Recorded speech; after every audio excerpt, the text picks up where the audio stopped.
Assalamualaikum warahmatullahi wabarakatuh.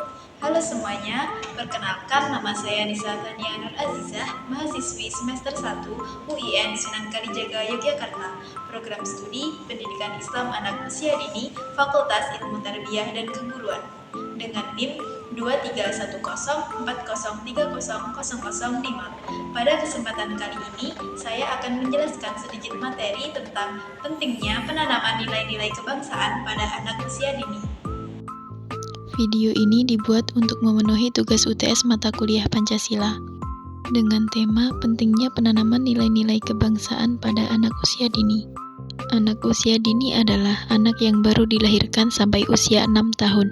Usia ini merupakan usia yang sangat menentukan dalam pembentukan karakter dan kepribadian anak. Usia dini merupakan usia di mana anak mengalami pertumbuhan dan perkembangan yang pesat. Usia dini disebut sebagai usia emas atau golden age. Pendidikan merupakan suatu upaya untuk memanusiakan manusia. Artinya, melalui proses pendidikan diharapkan terlahir manusia-manusia yang baik. Standar manusia yang baik berbeda antar masyarakat, bangsa, atau negara, karena perbedaan pandangan falsafah yang menjadi keyakinannya. Perbedaan falsafah yang dianut dari suatu bangsa akan membawa perbedaan dalam orientasi atau tujuan pendidikan.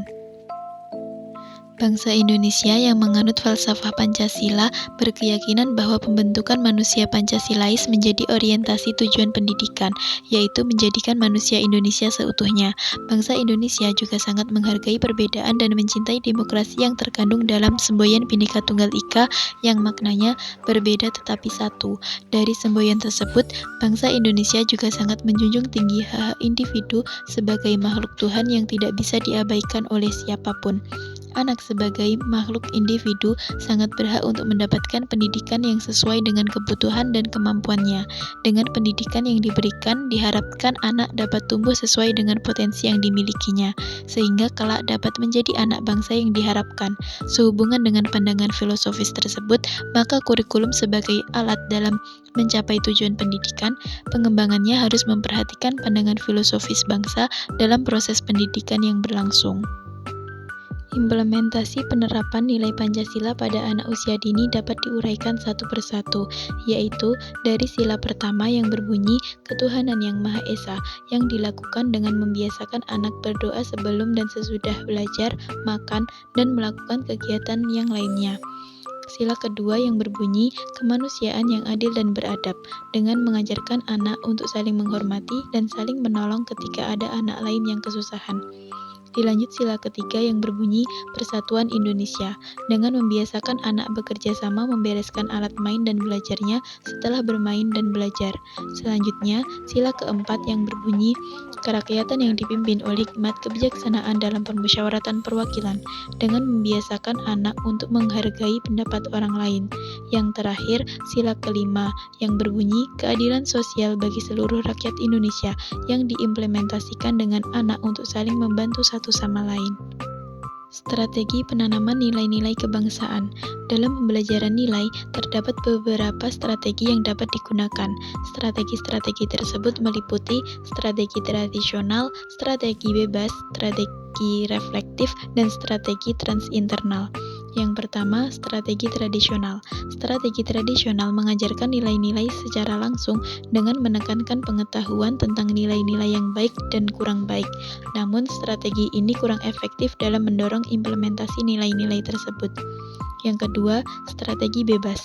Strategi bebas memberikan kebebasan kepada peserta didik untuk memilih dan menentukan nilai yang baik bagi diri mereka sendiri. Namun, mereka masih memerlukan bimbingan dari pendidik untuk memahami nilai-nilai yang benar. Yang ketiga yaitu strategi reflektif. Strategi reflektif melibatkan perpaduan antara pendekatan teoritis dan empiris dalam memahami nilai-nilai kebangsaan secara mendalam. Melalui analisis kasus empiris yang relevan dengan konsep Pancasila, peserta didik dapat memahami nilai-nilai tersebut dengan lebih baik. Yang terakhir, strategi transinternal.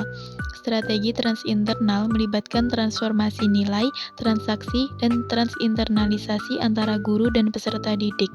Dalam strategi ini, guru berperan sebagai penyaji informasi dan teladan nilai yang diinternalisasi oleh peserta didik melalui komunikasi aktif termasuk komunikasi batin.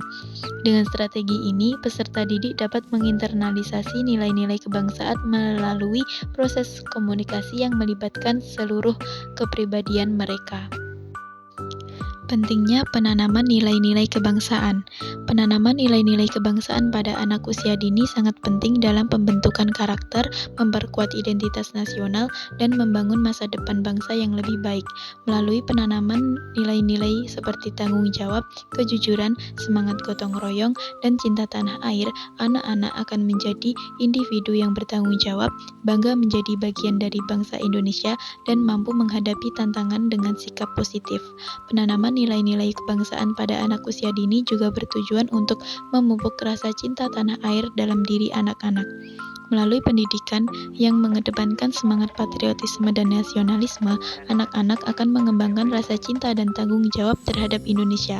Mereka akan belajar untuk menjaga warisan budaya, menjaga kebersihan lingkungan, dan berperan aktif dalam memajukan bangsa sesuai dengan kemampuan dan peran mereka masing-masing. Tidak hanya itu, penanaman nilai-nilai kebangsaan pada anak usia dini juga memiliki implikasi yang sangat penting untuk pembangunan masa depan bangsa. Anak-anak yang memiliki pemahaman dan kesadaran yang baik terhadap nilai-nilai kebangsaan akan menjadi generasi penerus yang mampu menghadapi tantangan dan memajukan bangsa secara berkelanjutan.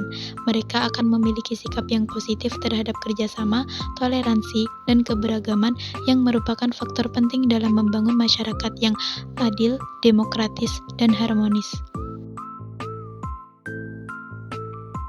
Mungkin cukup itu saja penjelasan materi yang bisa saya sampaikan. Semoga bisa menambah wawasan kita semua. Thanks for watching. Wassalamualaikum warahmatullahi wabarakatuh.